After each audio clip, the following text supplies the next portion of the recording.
Okay, I haven't really showed you the finished bracket. I'm ready to go grind the floor smooth, get a nice clean area to run some rosette welds in, but I haven't really shown you the completed bracket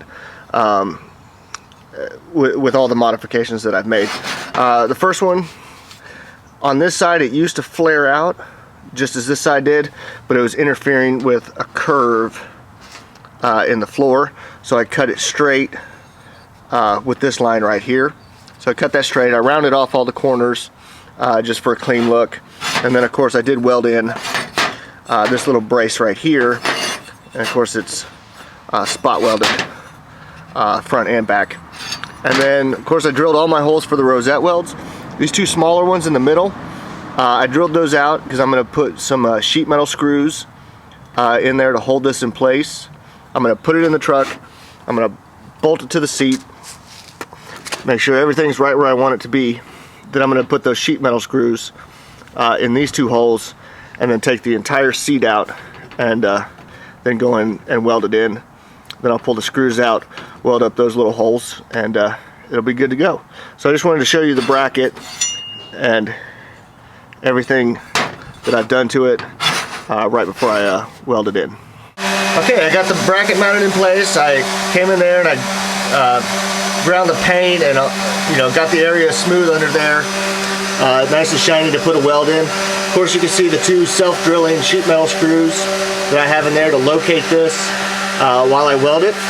So now the only thing I got to do is come in, take the bolt out, take all three of the bolts out, take the seat out, and weld this bracket into place.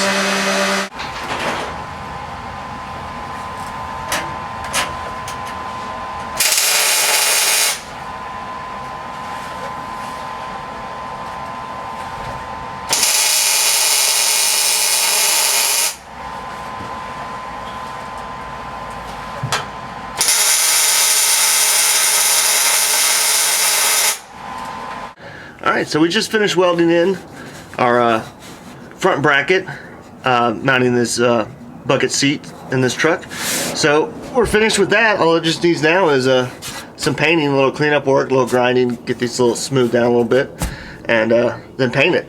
So now we're ready to come back here, do the rear mount. And this one, you can see here, there's a gap between the mount and the floor, and it's roughly a 1/2 inch.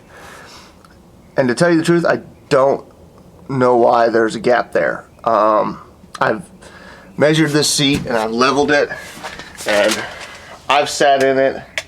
I had my buddy sit in it, I had a neighbor sit in it, and everybody says it's level. I mean, it doesn't feel like it's tilted or anything. And I've kind of gone off these lines, these molded areas in the back of the cab here, lining them up with this area on the seat, and I did that on both sides.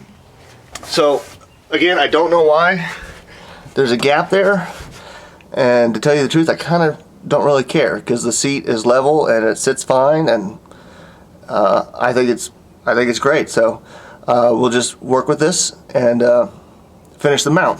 So what I've come up with to take up that space is I had this little piece, or it's about a 2-foot long piece of DOM tubing.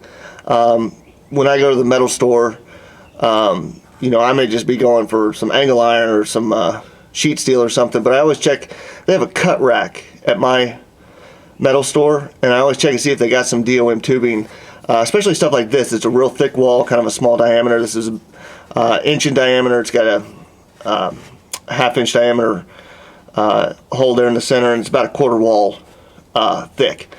And I like to check on the cut rack, see if they got this stuff, because they sell it at a discount, and I just like having these little pieces of these like 2-foot, 1-foot pieces of DOM laying around, so I can make these little spacers like this. But this is pretty simple.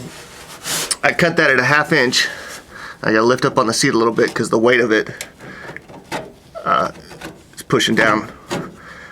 So I'm just gonna stick that in there like that, and come in and mark my hole through the top, and then drill a hole in the floor.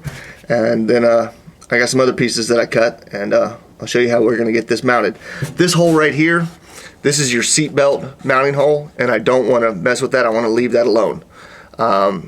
Just because if you're in an accident, it's really the seat belt that holds you in place. The seat is kind of just along for the ride if you really think about it. So I don't want to mess with the factory seat belt mounting points. I'm just going to drill a hole and show you how I'm going to mount this here in the back.